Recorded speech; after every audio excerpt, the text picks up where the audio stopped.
All right, so we reviewed all three of these popular sprinkler brands, so you don't have to. We're going to talk about this. This is the Orbit 6-gear drive oscillating sprinkler. This one here, the Aqua oscillating sprinkler, and the Melnor sprinkler over here.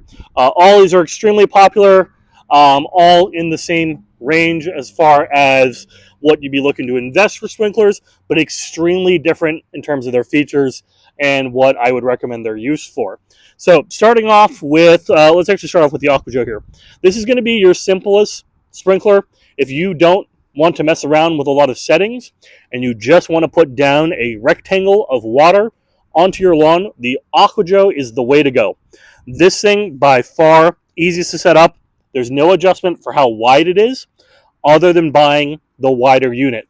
And when I say the wider unit, that's just going to be the angle that these are pointed. So there's one of these here. This is the more narrow one, and then there's a wider one where they are simply fanned out a little bit more. The only adjustment you have here is how far the oscillation goes. So how far up and down, i.e. back and forward. So like this. That's the only adjustment you have, is how much are you going to cover in terms of the oscillation there. So if you're trying to put down water on a side yard or a big rectangle, this is definitely a good option for that. If you have lots of curves and features in your lawn or your landscaping, this is probably not going to be your best bet. Let's now move to the Melnor. This right here is going to have a few options on it. Number one is the ability to control the power. So this is the flow rate. So if I have it all the way up, it shoots further. If I have it all the way down, it doesn't spray so far. We then also have the oscillation, which are these yellow tabs here. So I can also control how far back and forward it's going to go. Now, the thing that this has over the Aqua, other than just how strong it is the adjustable width. So I can go from the narrowest setting here. This is probably about 5 feet of water coming out here, to the widest setting, which is something like probably like 25 feet as far as how wide it can get. So you can choose to dial in the width of your spray. So that's a nice feature here. So if you have a skinny side yard, you would set it like this. 5 feet works really well on zero property lines, or if you have any other kind of like long pathway or something like that. Great setting. You could go the widest setting, and now it's basically the exact same as the Aqua. It's going to be a nice wide rectangle of water, so very good for large side yards, backyard, and front yard. All right, so very different system. Over here is the Orbit. This is going to be a gear drive sprinkler, and the important thing here is that this is going to move left and right. These two moved back and forth. This one left and right. The oscillating controls are down here at the bottom. They can go from 25 degrees, so like that, to all 360. This can go in a full circle. Now that means you can get a lot of area coverage with this sprinkler head. Now the downside with that, though, is it's going to be in a circle. Rectangle, rectangle, circle. Or if you do 90 degrees, I guess it's kind of like an arc. But that means you have to overspray the rectangle or the square on your yard to ensure everything is getting watered adequately. So this one, you are going to spend a little bit more in water in order to put down, say, 1 inch of water on a rectangular lawn, because that rectangle has to fit within the circle that you are setting up here. So this is by far the most control as far as what you want to set, how you want to set it. You have different spray types. You have different diffusion amounts. So I can change the spray from small to flat to vertical to large. I can also diffuse it, so I can have no diffusion, little, a lot of diffusion, where there's going to be a little tab here that spreads the water out even further. So lots and lots of control on the orbit, but again, you're always going to be dealing with a circle. If you have curved lawn, great. This is going to be the best option for you. If you have a rectangular lawn, these will ultimately use less water than this one. One of the things that the AquaJoe definitely has over the Melnor for the default settings is if you are not on the minimum spread or the maximum spread on the Melnor, you will see you are going to get some overlap on the nozzles.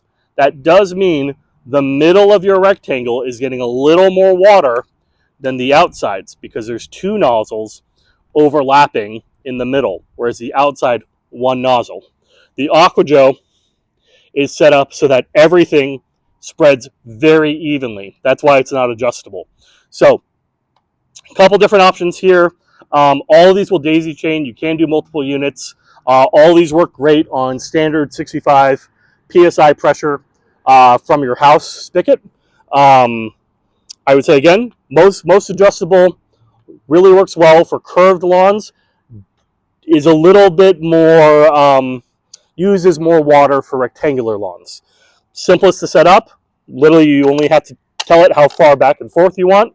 And then somewhere in the middle, you have the ability to change both how far, how strong, and how far front and back.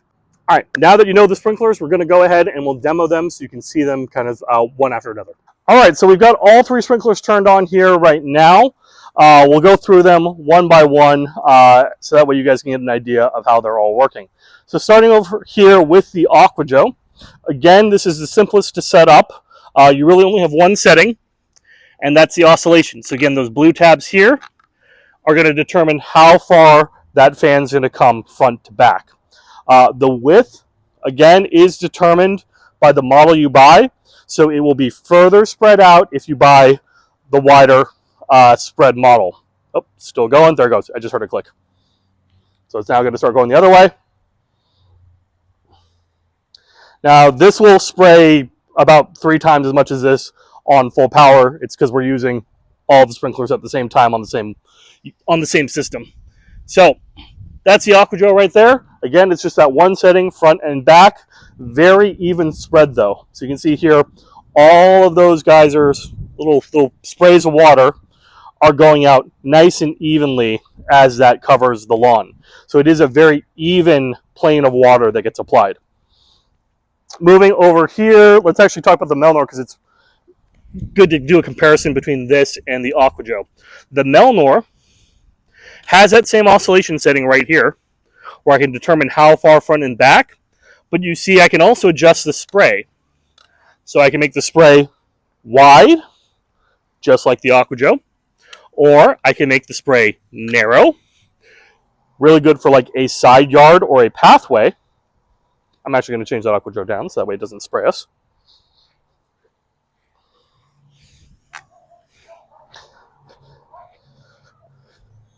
You can also control how strong the spray is. So if you were daisy chaining these together, you can have a weak one and a strong one. Or if your lawn is shorter than the maximum spray, you can just turn it down with this tab here. Now, here's what I was saying earlier about the double up. When you don't have it on minimum or maximum width, you'll see this area right here is getting 2 streams of water. This area here is getting 1 stream of water. And so whenever you have something in the middle, there's going to be a tiny bit more water hitting the middle of your target area rather than the sides. Going back to the AquaJoe, which is a really good example, this pattern always stays the same. So the water distribution is always going to be even. On the Melnor here, when it's on minimum and maximum, you can see same, double. So you're getting just a little bit more in the middle. Now, obviously, when you're on the minimum setting, every single stream is doubled, so it is exactly even for the water distribution. So that's the Melnor. Now the one that's different is our orbit, so our gear drive sprinkler head here. First thing to notice is this thing is still spraying pretty far with a lower amount of pressure than these two guys here. These all have the same amount of water pressure coming through them. We're getting a further spray on the orbit. So if we were to do a daisy chain, this is a really good way to go because we can change that nozzle here. You have to think about how much area each of these little holes is when they're combined. They're actually pretty big. Same thing over there. There's only one hole on the orbit. So that one hole is not affected as much by having multiple systems together. And you can always move to the smaller setting to get more pressure behind that hole and spray the water further. Oscillation settings are the bottom green ring here. It can go all the way to 360. We can change our spray type right there. And we can change our diffusion on top. So you can see right there, extremely diffuse, extremely jet, diffuse, jet. So a very different kind of water application. Now, if you do not use the diffuser and you do not use the flat or the spray settings, the orbit as well, because it's pressurizing the water so much forward, does not spray evenly on the inside of the circle. The outside of the circle is where all the water up there is going. You can see there, as it paints on the fence and goes over, most of the water is going outwards. So if you do not use the diffuser, you are not going to get an even application of water. You are going to get distance though. So you'll have to determine if that fits for your lawn and your watering needs. But there you go. That's the Aqua, the Orbit, and the Melanor sprinklers side by side.